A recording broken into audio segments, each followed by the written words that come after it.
A luta contra a tentação deve começar na luta contra as sugestões. Você deve vigiar para ver se existe em você, na sua imaginação, no seu intelecto, qualquer momento que seja, alguma sugestão de algo pecaminoso. Porque, digamos assim, quando tem aquela proposição, depois de você voltar da igreja, peque, você pode até não concordar com isso. Mas se você deixar isso lá na sua inteligência, na sua imaginação, e aquilo vai crescendo, crescendo, e por você não ter vigiado, torna-se uma tentação que você não consegue suportar. Entende? Então, você não só não deve concordar, você deve rejeitar com toda a força e com todo o seu coração. Não é só não vou fazer não. Mas, se crescer a tentação, não, tem que ser assim, eu prefiro morrer em vez de cometer esse pecado. Tem que ser uma plena resolução.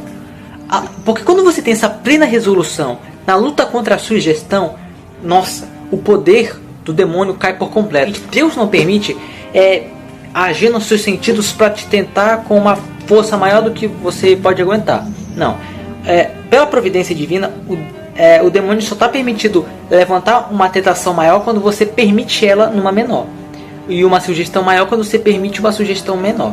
Então, quando você não luta com todo o seu rigor na menor das sugestões, é como se você dissesse, tá, demônio, pode me tentar um pouquinho mais que tá de boa.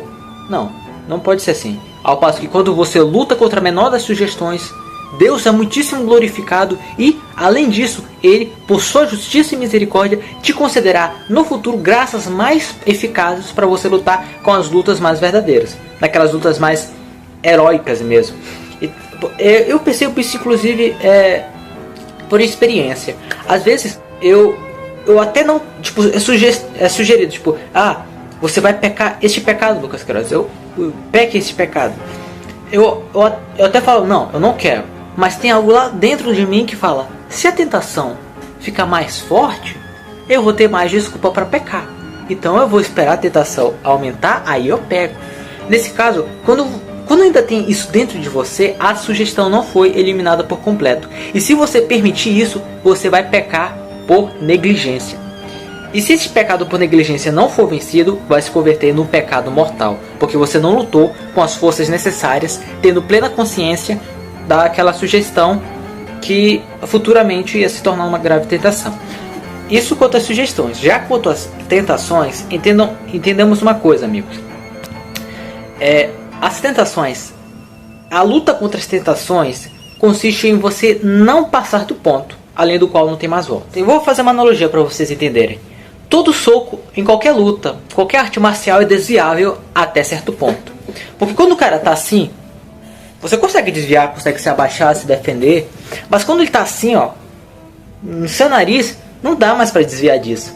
Não dá, por mais rápido que você seja, por mais inteligente, sábio, treinado em qualquer arte que seja, você não vai conseguir desviar de um soco que está aqui. Assim também na tentação.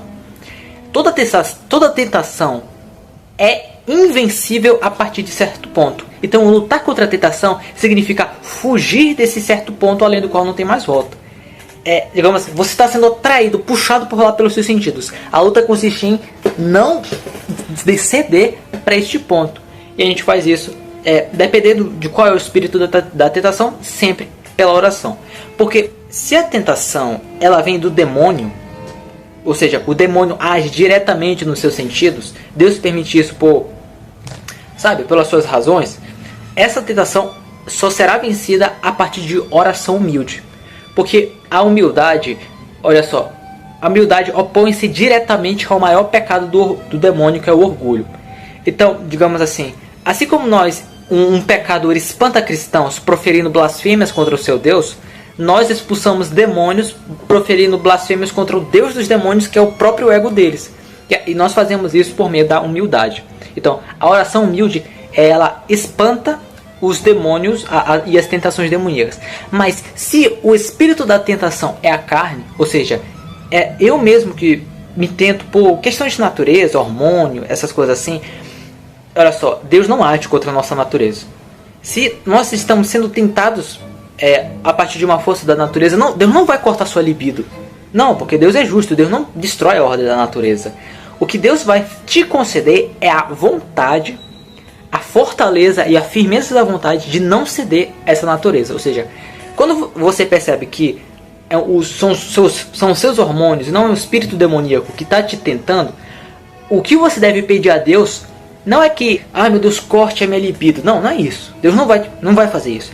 O que você deve pedir a Deus é: meu Deus, firme a minha vontade no Senhor, para que ela não ceda pela minha natureza.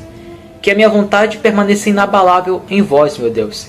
E não se submeta à minha natureza, não se submeta aos meus sentidos.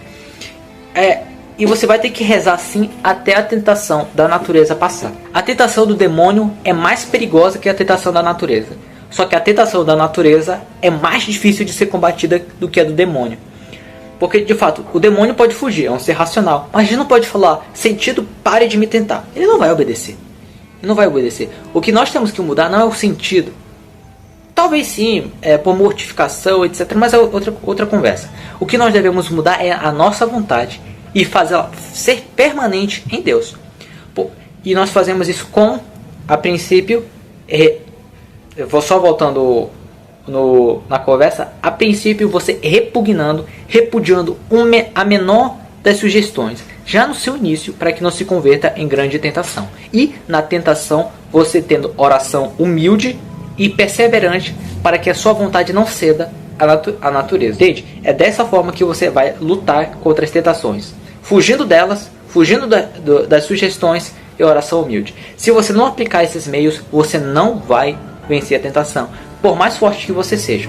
Porque querer vencer uma tentação sem recorrer a esses meios, que é a fuga das sugestões e a oração humilde de gente, é esperar por milagres, é tentar a Deus. Porque é um milagre.